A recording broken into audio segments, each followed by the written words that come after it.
I'd like to share some stories that my father taught me that have impacted my own life while using all of his 6 core values. He also taught me about humility, relationships, and discipline.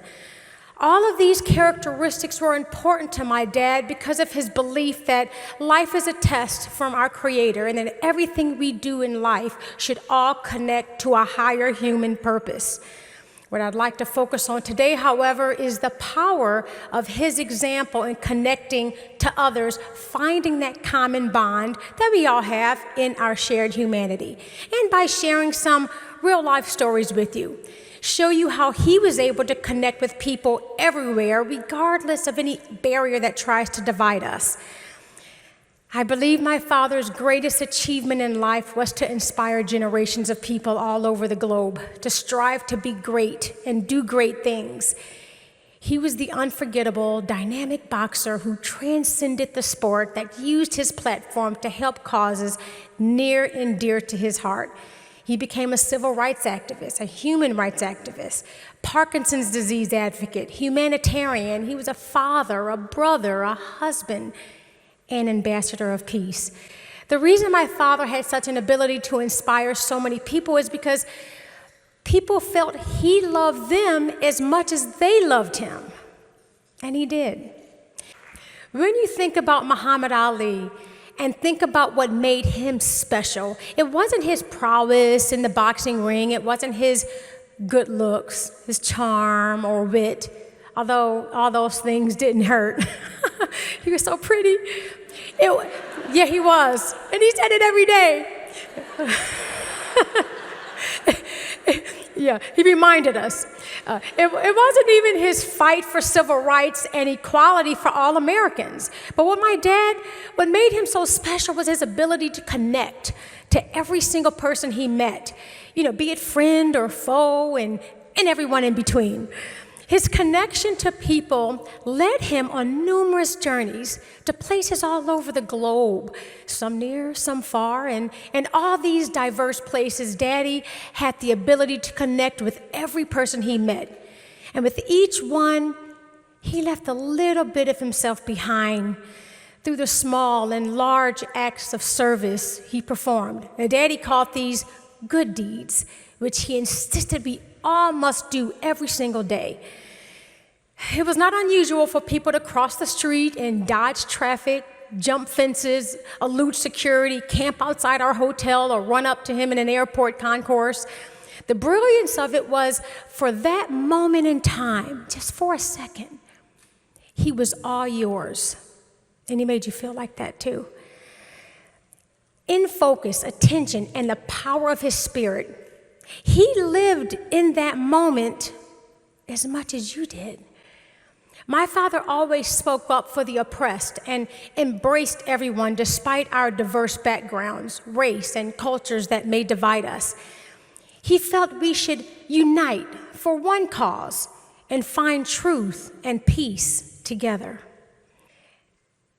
In a country as big and diverse as ours, there's always been division. And in these times when it feels like we're more divided than ever, I believe we can once again find our common humanity and rediscover what binds us really is through our service. But too often we're taught to be afraid of each other, to put up our guard against each other. We live in a time when even our political leaders speaks in terms of this is us and this is you, this is us versus them, encouraging us to be afraid of one another because we're different. But we have a choice in how we manage those divisions. We can choose to let our differences drive a permanent wedge between us. Or we can choose to look within ourselves and find empathy for those who seem different from us. Because when we do that, we can put ourselves in someone else's shoes and see the world from their perspective. That's what my dad did. We see them as our neighbors, and we might be more willing to reach out to them when they're in need. That's what my dad did. My dad inspired us, kids, and the world to be the best versions of ourselves. And he believed that working together as a nation, works. He combated injustice of all people. He thought we were strongest when we stood together as a people and as a nation. And he thought you had the power to change your own community. One person, we know, can't do everything, but we all can do a little something. So as the chapters of my life continue, my father will always be there in my heart, and I talk to him every day still, and I'll always look. I can't believe he's gone. Like, I'm like, what? I called him all the time. But when I wrote my book on Parkinson's,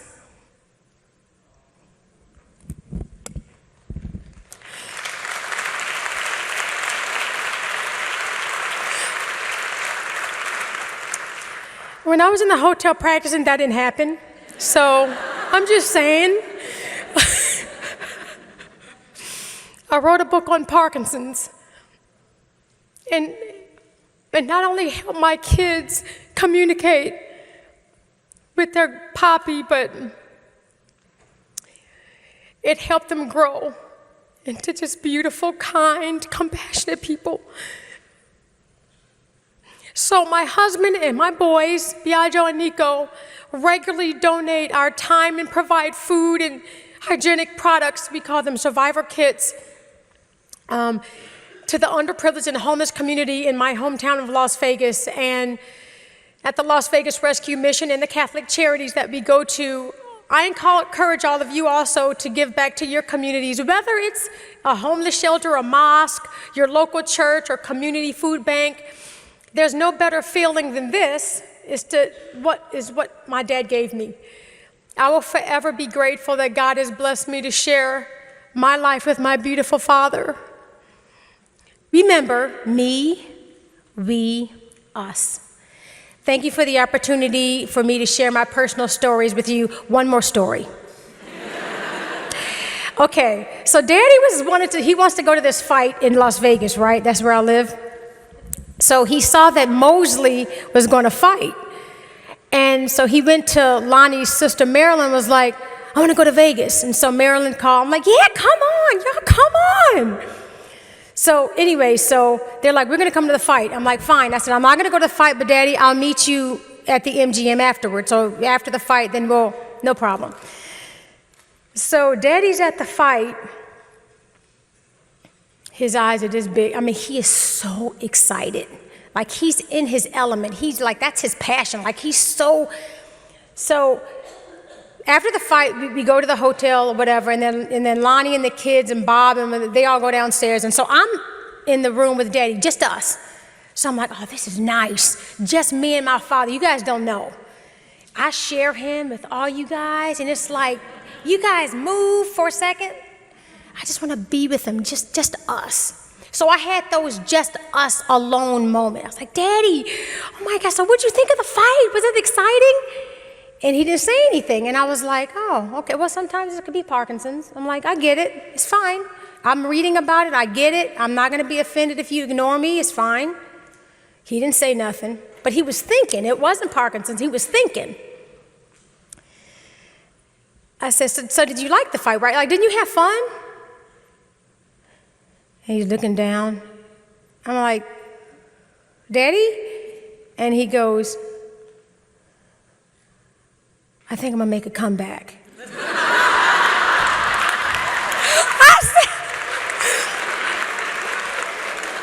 I said, Daddy. I said, let me say something. I said, first, Daddy, I'm going to say two things.